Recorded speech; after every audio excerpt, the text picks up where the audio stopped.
नमस्कार, आप देख रहे हैं वीटीवी न्यूज और मैं हूं विशाल सिंह। आपको बता दें कि भारतीय जनता पार्टी के प्रदेश अध्यक्ष भूपेंद्र चौधरी आज एक वैवाहिक कार्यक्रम में लखीमपुर जा रहे थे, तभी अचानक वो सीतापुर में रुक गए। सीतापुर में वो कहां रुके, जानकारी देने के लिए फोन लाइन पर जुड़ चुके हैं वीटीवी के ब्यूरो चीफ विपिन राजवंशी जी। विपिन जी, भूपेंद्र चौधरी जी आज सीतापुर में कहां गए और क्या रहा उनका पूरा कार्यक्रम आज का? देखिए विशाल, आपको बता दें कि प्रदेश के जो अध्यक्ष हैं भाजपा के भूपेंद्र सिंह चौधरी, इनका लखीमपुर में भाजपा के जो जिलाध्यक्ष हैं सुनील सिंह, उनके यहाँ एक वैवाहिक कार्यक्रम में जाना था। इसी बीच वह सीतापुर पहुंचे और कसमंडा की ग्राम पंचायत है कोकनामाव, जहां पर भारत संकल्प यात्रा का एक कार्यक्रम था। पहले तो उसमें वह शामिल हुए, वहां पर सरकार की नीतियां लोगों को बताई। उसके बाद वहां से चलकर वह सीधे भाजपा के जिला कार्यालय सीतापुर पहुंचे, जहां पर उन्होंने जिलाध्यक्ष राजेश शुक्ला हैं, उन्होंने उनका स्वागत किया। उसी के साथ वहां पर मौजूद एमएलसी पवन सिंह चौहान भी वहां थे और क्षेत्रीय अध्यक्ष कमलेश मिश्रा भी उनके साथ जा रहे थे। इसी बीच वहां पर नमिंद्र अवस्थी, वह भी जो चेयरमैन सीतापुर प्रतिनिधि हैं, उन्होंने स्वागत किया प्रदेश अध्यक्ष का। खैराबाद चेयरमैन प्रतिनिधि अभिषेक गुप्ता भी वहां मौजूद थे भाजपा के जिला कार्यालय पर, उन्होंने भी स्वागत किया प्रदेश अध्यक्ष का। जिला अध्यक्ष राजेश शुक्ला एक का परिचय भूपेंद्र चौधरी से कराते नजर आए। आपको बता दें, उसके बाद प्रदेश अध्यक्ष ने भाजपा कार्यालय पर मीडिया से भी बात की। आपको बता दें कि जो 5 राज्यों में चुनाव हुए हैं, 3 राज्यों में भाजपा की सरकार बनी है, उसको लेकर भी प्रदेश अध्यक्ष ने बयान दिया और मोदी गारंटी की भी बात कही। जो 3 राज्यों में सरकार बनी है, आगे आने वाले लोकसभा चुनाव में भी मोदी सरकार फिर से बनने की बात कही है प्रदेश अध्यक्ष ने।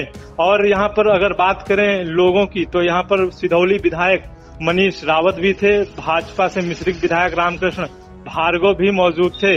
और अगर अन्य कार्यकर्ताओं की बात करें तो यहाँ पर विपुल सिंह, रितेश सिंह सहित तमाम भाजपा के कार्यकर्ता मौजूद रहे।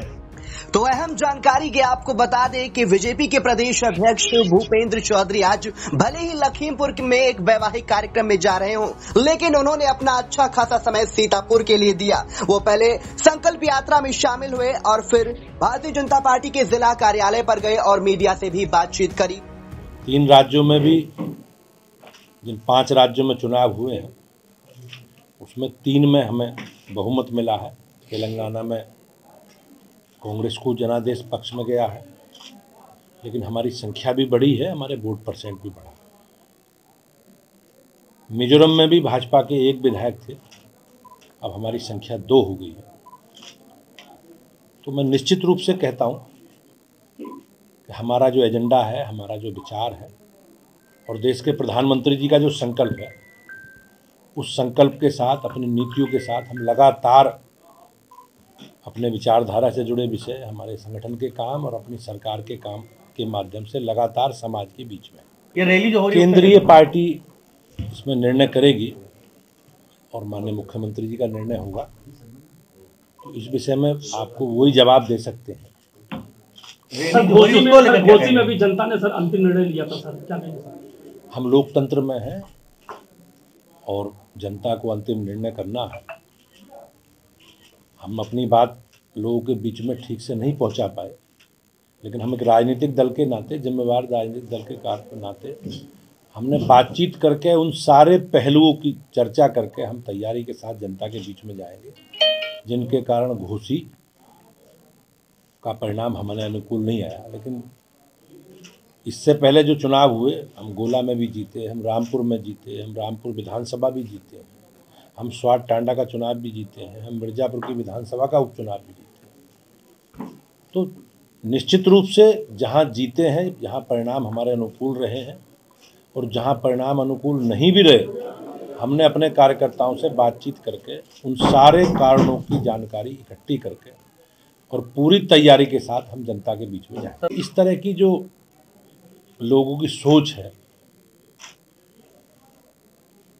कि वो हिंदू धर्म के बारे में, हमारी आस्थाओं के बारे में इस प्रकार की बयानबाजी करते हैं, चाहे द्रमुक के नेता हों, चाहे स्वामी प्रसाद मौर्य समाजवादी पार्टी के वरिष्ठ नेता हैं, लेकिन समाजवादी पार्टी को और जो इनके गठबंधन के इन दलों के साथी हैं, इनके उन्हें इन विषयों पर जरूर अपना रुख स्पष्ट करना चाहिए कि डीएमके के जो नेता, कांग्रेस के नेता सनातन को लज्जित करने का, अपमानित करने का और उत्तर भारत के लोगों को अपमानित करने का काम कर रहे हैं, हमारी आस्था, हमारी परंपरा को लज्जित करने का काम कर रहे हैं। ऐसे ही स्वामी प्रसाद मौर्य जी के विषय पे अखिलेश यादव जी को, समाजवादी पार्टी को अपना मत क्या है इस विषय पर उन्हें बताना चाहिए। अखिलेश यादव लगातार कह रहे हैं कि पीडीए की लड़ाई जो है जारी रहेगी और संघर्ष जारी रहेगा और कांग्रेस और अखिलेश में खींचतान है। मेरा ऐसा मत है कि वैचारिक लोगों में भिन्नता है, ये एक मत नहीं है, लेकिन तत्कालिक स्वार्थों के लिए, अपने परिवार, अपनी विरासत को बचाने के लिए ये लोग जातिवादी लोग हैं, परिवारवादी लोग हैं और अपने परिवार भ्रष्टाचारी लोग हैं। अब इन सब विषयों से अपने आप को बचाने के लिए इस प्रकार के गठबंधन का आलाप करते हैं, लेकिन बेमेल गठबंधन है, स्वार्थी लोगों का गठबंधन है। सर, राजस्थान में जो हुआ है के अध्यक्ष, उसको कैसे देखते हैं? दुखद है। सभ्य समाज में हत्या जैसे जघन्य कृत्य का कोई स्थान नहीं है।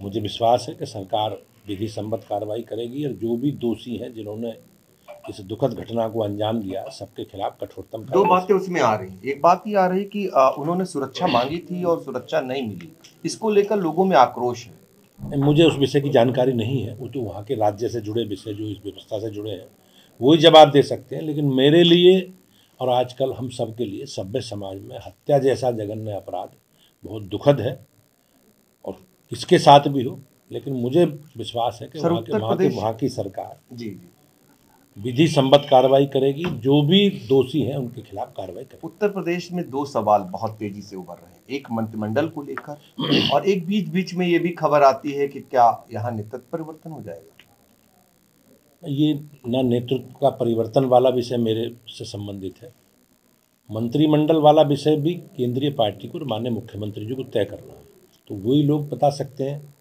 लेकिन भारतीय जनता पार्टी का एक कार्यकर्ता अपने कार्यक्रमों, अपने अभियानों के माध्यम से, अपने विचार से जुड़े विषयों को लेकर और अपनी सरकार का कामकाज या रिपोर्ट कार्ड लेकर हम लगातार जनता के बीच में। 2024 का चुनाव आ गया है, आपकी पार्टी में सांसदों का आंतरिक सर्वे कराया, कुछ सांसदों का रिपोर्ट कार्ड खराब रहा है, किस आधार पर टिकट? मुझे इसकी जानकारी नहीं है, ये आपके पास सर्वे और की जानकारी तैयारी 2024 के चुनाव की होगी। लेकिन भारतीय जनता पार्टी हमेशा अपने कार्यकर्ताओं की सक्रियता, संपर्क, संवाद, लगातार जनता के बीच में हमारी उपस्थिति, चाहे हमारे कार्यक्रम हो, अभियान हो, चाहे सेवा के काम हो, चाहे रचनात्मक काम हो, और लोकसभा चुनाव में हमारी केंद्र सरकार के 10 वर्षों के काम, उसका सारा रिपोर्ट कार्ड लेकर हम जनता के बीच में जाएंगे। छत्तीसगढ़ की जीत को कैसे देखते हैं, क्योंकि सभी सर्वे में भी नहीं था कि छत्तीसगढ़ जीत रही है, इसको कैसे देखते हैं?